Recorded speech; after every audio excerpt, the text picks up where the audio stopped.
La luz marca el inicio del día. El sol se vierte sobre la tierra, colándose entre los árboles, y el viento acarrea el frío ya casi viejo del amanecer. Es la Sierra Madre de Chihuahua. Sus acantilados milenarios semejan beber esta claridad primera que se precipita a pasos lentos hacia el río. Incrustadas en la inmensidad de estas barrancas, como el recuerdo imborrable de una gran civilización, se esparcen las cuevas de las 40 casas.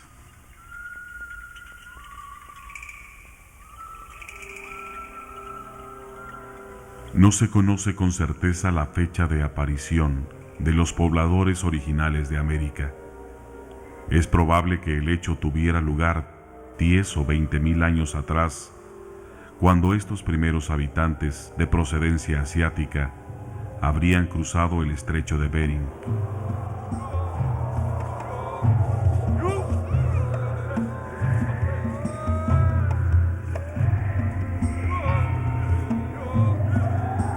Con referencia concreta a la cronología cultural de esta región, resulta asimismo incierto determinar el tiempo de penetración y asentamiento de los grupos que ocuparon estas tierras.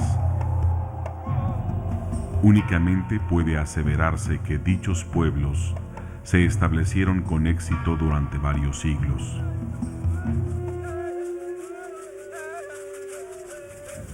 Los recintos encontrados en rancherías, el mirador, en el cañón de Sirupa, la cueva del Águila, las 40 casas situadas en el cañón del Garabato y los vestigios pertenecientes a algunas otras zonas entre las que se localiza Paquimé, nos habla de una civilización desarrollada entre los años 700 y 1400 de nuestra era, la cual es hoy reconocida como cultura Casas Grandes.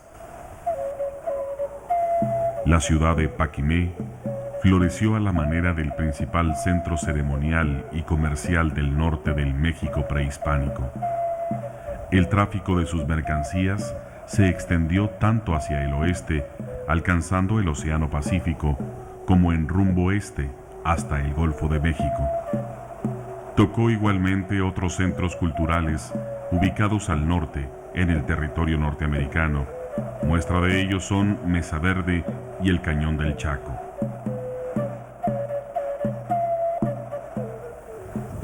La Sierra de Chihuahua acoge, dentro de la gran cuenca del río Papigochi, en el municipio de Madera, a una extensa distribución de asentamientos culturales que comprende más de 150 sitios y que son considerados parte del grupo Casas Grandes. Se presume que fueron subsidiarios de recursos naturales provenientes de la flora de la región, principalmente la madera y de la fauna, y que por su parte aportaron protección a la Ruta de la Concha, situada entre los valles y la costa. La cultura Casas Grandes fue matriz de extraordinarios arquitectos. Estos grupos humanos edificaban sus construcciones domésticas, moldeando el barro y trabajando la madera en el interior de las cuevas, cuyo ambiente climático permitía una conservación óptima de los materiales utilizados. Los recintos de 2 y 3 pisos abrigaban comunidades cuyo bullicio cotidiano parece aún retumbar en los muros de las casas. Estudios comparativos permiten afirmar que su tecnología arquitectónica igualaba en calidad a la de asentamientos culturales contemporáneos en otras regiones del globo. Estos espacios cumplían diversos propósitos.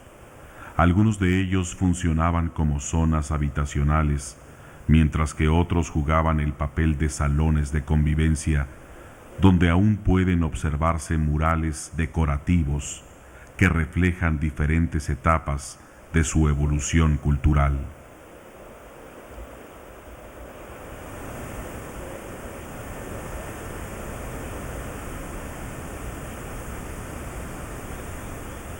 Sus puertas ostentan, con algunas variantes, la forma de una letra T de pequeñas dimensiones y se erigen hasta alcanzar la altura aproximada de 1 metro. Este rasgo de la construcción se ha convertido en un distintivo de la cultura Casas Grandes.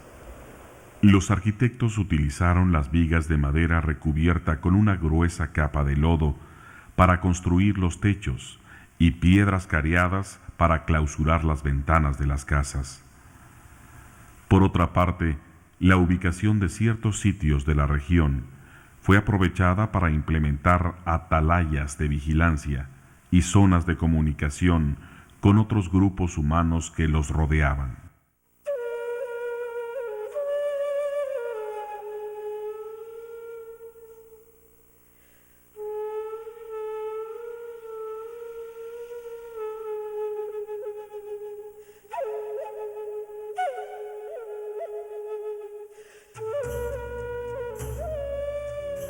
Los habitantes de las casas acantilado desarrollaron un sistema local de comunidades interrelacionadas a través de varias estrategias que cumplían propósitos de subsistencia. Esta última fincada en prácticas de agricultura, recolección, elaboración de cestería y cerámica, así como en el intercambio de mercancías llevado a cabo entre pobladores situados a grandes distancias. Tales prácticas culturales se hicieron posibles gracias a la estrecha relación de estos pueblos con la tierra y sus recursos. Aquellos legendarios seres humanos crecieron explotando óptimamente las condiciones prevalecientes de su hábitat natural.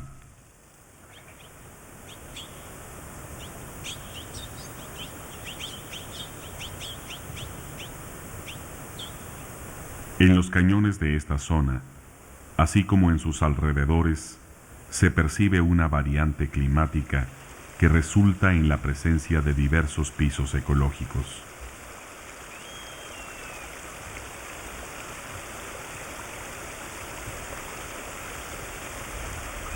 La profundidad de las barrancas da lugar a una concentración mayor de humedad que alberga a una gran variedad de especies vegetales distintivas únicamente de los cañones. Debido a estas circunstancias naturales, los pobladores dispusieron de abundancia de frutos y raíces silvestres. En pequeñas terrazas naturales cultivaron alimentos como el maíz, la calabaza y el frijol, que almacenaban en graneros construidos de tierra y paja, hecho que los proveía de elementos nutritivos durante los meses del duro invierno.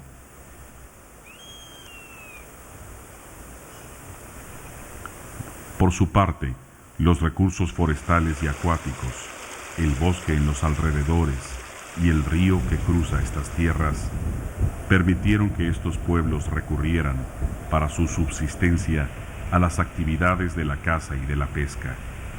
Conejos y venados, guajolotes, truchas y ardillas fueron sacrificados con el fin de aprovechar su carne e industrializar sus plumas y su piel.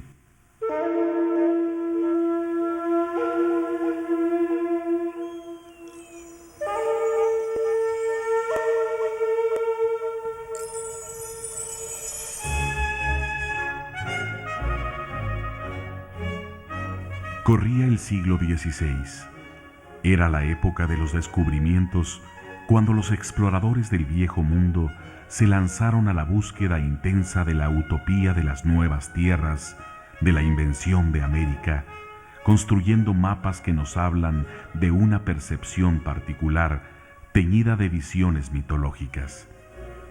En 1542, el explorador español Álvaro Núñez Cabeza de Vaca y sus 3 acompañantes lanzaron la primera mirada europea sobre las tierras y las construcciones de la cultura Casas Grandes, ya entonces abandonadas por sus pobladores originales. La escritura de Cabeza de Vaca, en su texto Naufragios, describe: por la sierra nos fuimos metiendo, por la tierra adentro más de 50 leguas, y al cabo de ellas hallamos 40 casas. Hallamos casas de asiento, donde había mucho maíz allegado, y de su harina nos dieron mucha cantidad, y de calabazas y frisoles y mantas de algodón.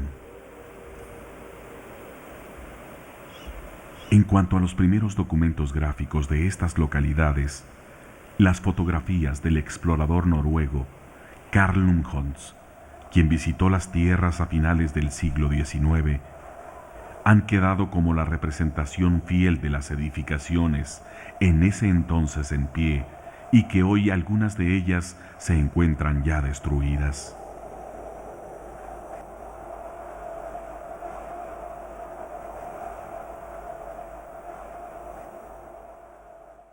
Hacia fines del siglo XIV, como ha sido el caso de otras importantes civilizaciones, la cultura Casas Grandes inició, por razones que aún se desconocen, su proceso de decadencia.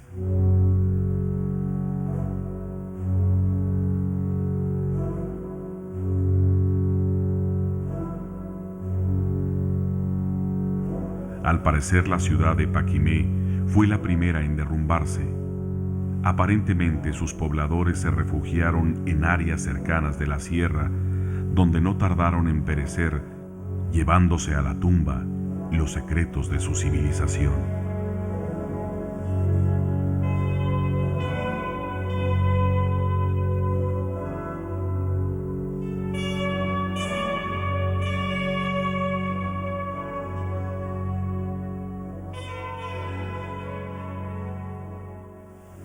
Pruebas históricas muestran que las construcciones así abandonadas posteriormente proporcionaron refugio a grupos de pimas y de apaches, así como a rancheros que se establecieron en la región.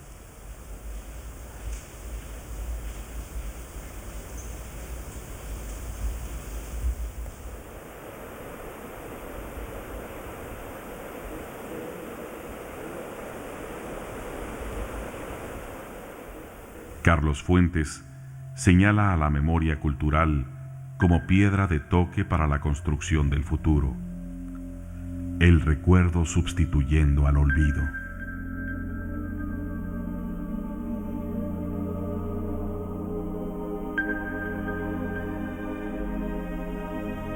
Mientras que el dinamismo histórico todo lo relativiza, el pasado nos alcanza remitiéndonos a esas civilizaciones que dejaron su paso marcado en la roca.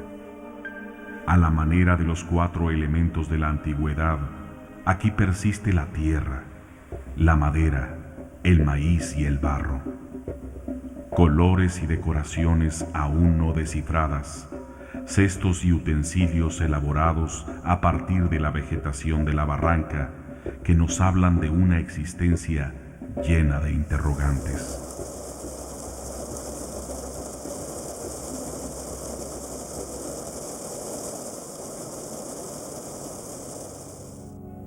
El hombre de hoy se acerca y comparte el paisaje de la civilización de Casas Grandes.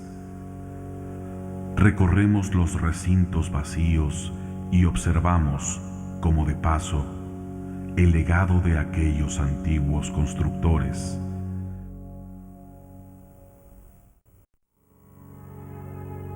Mientras la imaginación científica e histórica reinventa el horizonte de expectativas, las prácticas culturales y el mundo de sus edificadores.